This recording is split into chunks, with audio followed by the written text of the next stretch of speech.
ബന്ധം മാത്രം പോരാ, അടുപ്പവും വേണം. ഇന്ത്യയിൽ നിന്നുള്ള ഒരു സന്യാസിയുമായി ന്യൂയോർക്ക് ടൈംസ് പത്രത്തിൻ്റെ പ്രതിനിധി അഭിമുഖ സംഭാഷണം നടത്തുകയായിരുന്നു. പത്രപ്രവർത്തകൻ ചോദ്യങ്ങൾ ആരംഭിച്ചു.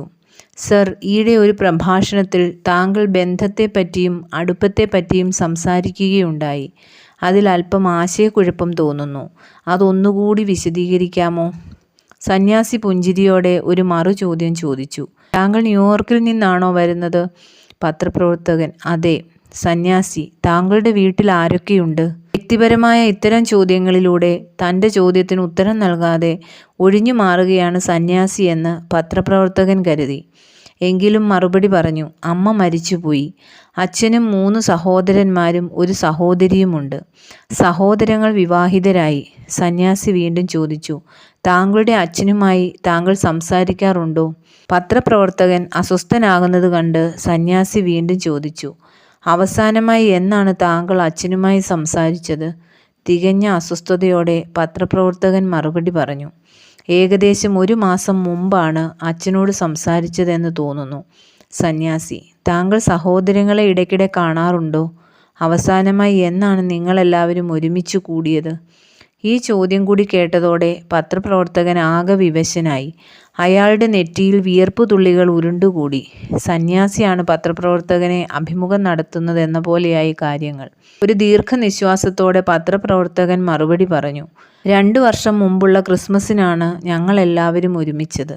സന്യാസി വീണ്ടും ചോദിച്ചു. എത്ര ദിവസങ്ങൾ നിങ്ങളെല്ലാവരും കൂടി ഒരുമിച്ച് താമസിച്ചു? നെറ്റിയിലെ വിയർപ്പ് തുടച്ചുകൊണ്ട് പത്രപ്രവർത്തകൻ പറഞ്ഞു. 3 ദിവസം. സന്യാസി: അന്ന് അച്ഛൻ്റെ അരികത്തിരുന്ന് എത്ര നേരം സംസാരിച്ചു? സന്യാസിയുടെ ചോദ്യങ്ങൾ പത്രപ്രവർത്തകൻ്റെ ഹൃദയത്തിൽ കൊള്ളുന്നുണ്ടായിരുന്നു. അയാൾക്ക് മറുപടിയൊന്നും പറയാൻ കഴിഞ്ഞില്ല. ആകെ അസ്വസ്ഥനായി തലയും താഴ്ത്തി കയ്യിലിരുന്ന പേപ്പറിൽ അയാൾ എന്തൊക്കെയോ കുത്തിക്കുറിച്ചുകൊണ്ടിരുന്നു. സന്യാസി തുടർന്നു. നിങ്ങൾ അച്ഛനോടൊപ്പം ഭക്ഷണം കഴിച്ചോ? അച്ഛൻ്റെ സുഖവിവരങ്ങൾ അന്വേഷിച്ചോ? അമ്മയുടെ മരണത്തെ തുടർന്ന് അച്ഛൻ്റെ ജീവിതം എങ്ങനെയാണ് കഴിഞ്ഞു പോകുന്നതെന്ന് ചോദിച്ചോ? പത്രപ്രവർത്തകൻ്റെ കണ്ണ് നിറഞ്ഞു. അയാളുടെ കയ്യിൽ പിടിച്ചുകൊണ്ട് സന്യാസി പറഞ്ഞു. താങ്കൾ അസ്വസ്ഥനാകുകയോ സങ്കടപ്പെടുകയോ വേണ്ട. എൻ്റെ ചോദ്യങ്ങൾ താങ്കളെ വിഷമിപ്പിച്ചുവെങ്കിൽ എന്നോട് ക്ഷമിക്കൂ.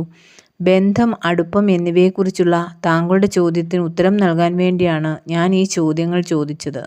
താങ്കളുടെ അച്ഛനുമായി താങ്കൾക്ക് ബന്ധമുണ്ട്, പക്ഷേ അദ്ദേഹവുമായി താങ്കൾക്ക് അടുപ്പമില്ല. ഹൃദയങ്ങൾ തമ്മിലുള്ള അടുപ്പമാണ് ബന്ധങ്ങളുടെ കാതൽ.